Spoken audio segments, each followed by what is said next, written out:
앞서 보신 것처럼 KBS는 4.3 폭발 사고로 희생된 아이들을 조명한 다큐멘터리 장난감의 비극 그 후와 기획 보도를 이어왔는데요. 취재를 이어가고 있는 안소연 기자와 자세한 얘기 나눠보겠습니다. 안 기자, 지난해 4월이었습니다. 미니 다큐 장난감의 이 비극을 보도했는데 지난달 설날에 방송이 된 다큐는 그 후속작이었던 거죠? 네, 그렇습니다. 이 장난감의 비극 그 후라는 제목에서 아실 수 있듯이 이번 다큐는 4.3 당시 군과 경찰이 두고 간 이 폭발물 사고로 희생됐던 어린이들을 발굴해 이 보도한 장난감의 비극 그 이후의 이야기인데요. 이 폭발 사고에 대한 충격을 갖고 살아온 이들의 목소리를 통해 현재 진행형인 피해를 담고자 했습니다. 지난해 4월 첫 보도 이후 폭발 사고 희생자와 목격자들의 제보가 이 KBS뿐 아니라 4.3 평화재단에도 계속해서 들어왔는데요. 당시 군경 토벌대에 의한 직접적인 피해가 아니었기에 그동안에는 4.3 피해라고 생각하지 못했던 분들이 대부분이었습니다.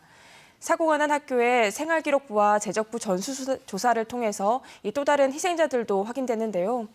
역사에 묻혀있던 사건들을 발굴하는 데 그치지 않고 보다 구체적인 진실을 전함으로써 참혹했던 피해를 알려야겠다고 생각했습니다.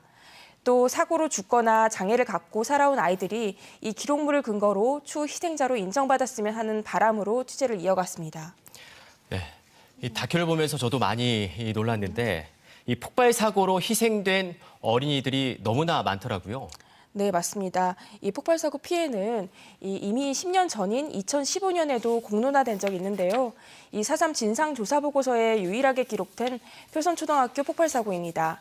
1950년에 발생한 이 폭발 사고는 유족들의 노력으로 세상에 알려지면서 희생자 18명이 위령탑에 이름을 올렸는데요.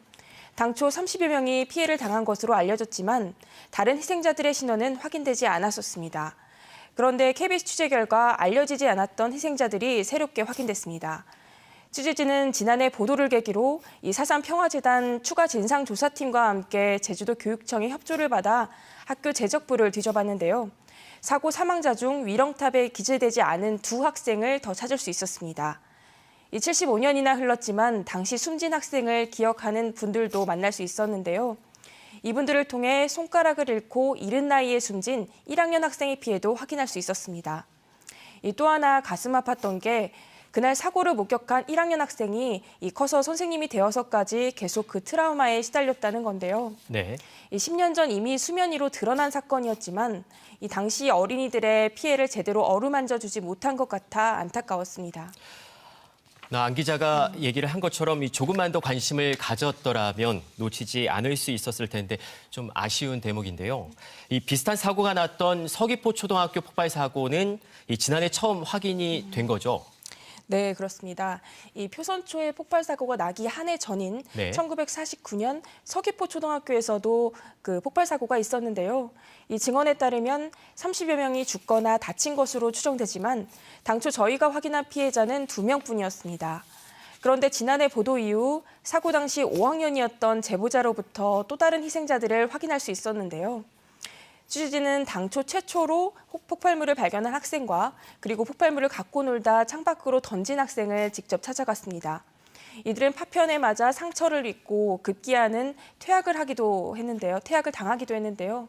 이들 역시 피해자였지만 고통은 오로지 개인의 몫이었습니다. 사고 목격자 중에는 그날 이후 더 이상 학교에 가지 않은 학생도 있었는데요. 안전해야 할 학교에서 또다시 폭발 사고가 날지도 모른다는 두려움 때문이었다고 합니다. 희생자는 또 있었습니다. 당시 파편에 맞아 숨진 1학년 학생의 자매들은 아버지 역시 4.3으로 목숨을 잃었다며 눈물을 보였습니다. 네, 여기서 끝이 아닙니다.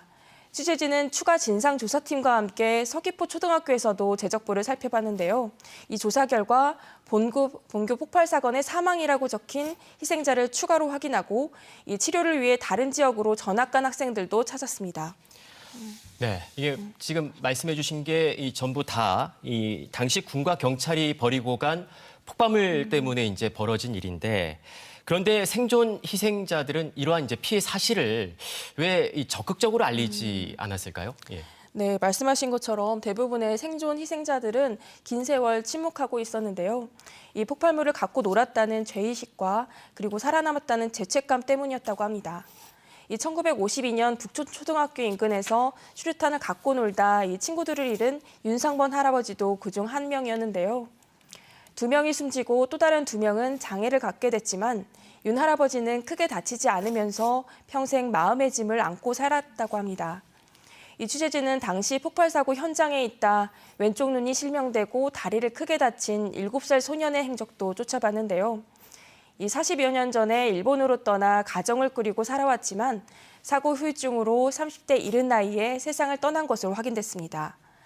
당시 사고는 경찰로부터 훈련받던 청년단이 실수로 두고 간 수류탄 때문이었다는 사실이 곧바로 확인됐지만 책임지는 사람은 없고 상처는 고스란히 아이들이 짊어져야 했던 겁니다. 네. 누구 탓도 못하고 고스란히 이제 가슴 아리했을 시간을 생각하니까 이제 마음이 아픈데 이 기억하기로는 초등학교 외에도 보육원에서도 이 폭발 사고가 있었죠. 네, 이 사고 역시 이 북촌초등학교에서 주운 폭발물로 인해서 발생했던 건데요. 네. 이 북촌 집단 학살 당시에 어머니를 잃고 이 제주 보육원에 간 원홍택 할아버지는 학교에서 주워간 수류탄을 갖고 놀다 오른팔을 잃었습니다. 함께 놀던 친구는 파편에 맞아 그 자리에서 숨지기까지 했지만 이 고아가 된 아이들에게 그날이를 묻는 사람은 없었는데요. 원할아버지는 70여 년이 흘러서야 처음으로 그날이를 털어놓았습니다. 이 취재진은 함께 보육원에 살던 동생과 그리고 이를 기억하는 친척 누나를 만나 당시 상황을 더욱 명확히 들을 수 있었습니다. 네, 안 기자가 처음 이 폭발 사고 피해 어린이들을 보도한 게 지난해 초쯤이었습니다. 약 1년간 취재를 이어오면서 확인된 이 피해자, 희생자들이 꽤 되는데 이번 이 후속 방송 다큐 이후에도 피해 사례가 계속해서 확인이 되고 있다고요. 네, 맞습니다. 저희가 현재까지 이제 파악한 4.3 폭발 사고 피해 어린이는 70명이 넘습니다. 이 취재는 1956년 서귀포시 남원읍 하레리에서 폭발 사고로 숨진 이 어린이 2명에서부터 시작했는데요. 4.3 특별법에 명시된 4.3 기간을 2년 가까이 지나 발생한 사고이지만 군부대 설치 여부를 따져 어렵사리 4.3 피해로 인정됐습니다. 네. 네, 이번 다큐 방송 이후 이들과 비슷한 사고가 또 있었다는 사실을 확인했는데요. 1957년 효돈초 4학년이던 현태규 할아버지는 당시 옆 동네인 서귀포 상효동에서 이 엿장수를 따라다니다 폭발 사고를 당했습니다. 이 사고로 그 또래 남자아이 1명이 숨지고 네. 이름 모를 누나는 중상을 그리고 이 현 할아버지는 귀가 잘 들리지 않게 됐다고 하는데요. 이게 끝이 아닙니다. 이 앞서 보셨다시피 이 1959년 서귀포시 안덕면 사계리에서도 이 수류탄을 갖고 놀던 사계초등학교 학생 3명이 숨지고 1명이 크게 다쳤다고 합니다. 이처럼 역사가 미처 보듬지 못한 폭발 사고 피해가 너무도 많은데 그럼 이분들, 그러니까 희생자나 이제 이게 피해자분들은 앞으로 4.3 희생자로 인정을 받을 수 있겠죠? 어떤가요? 네, 근데 이 4.3 희생자 신청이 상시로 이뤄지는 게 아니다 보니 네. 이 향후 추가 신청 기간이 되면 본격적인 논의가 이뤄지게 될 텐데요. 이 4.3 기간이 지나도 인정된 사례가 이미 나온 만큼 긍정적으로 보이긴 하지만 이 해당 지역이 왜 폭발물이 있었는지에 대해서는 네네. 이 4.3과의 인과관계를 따져봐야 할 것으로 보입니다. 네. 이 4.3 평화재단은 이 새롭게 확인된 폭발 사고 피해자들이 희생자로 인정받을 수 있도록 적극적으로 노력하겠다고 밝혔는데요.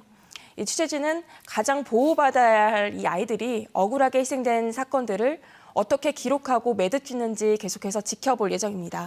네, 안 기자. 네, 억울한 희생자가 없도록 앞으로도 계속 취재 잘 이어가 주시기 바랍니다. 잘 들었습니다.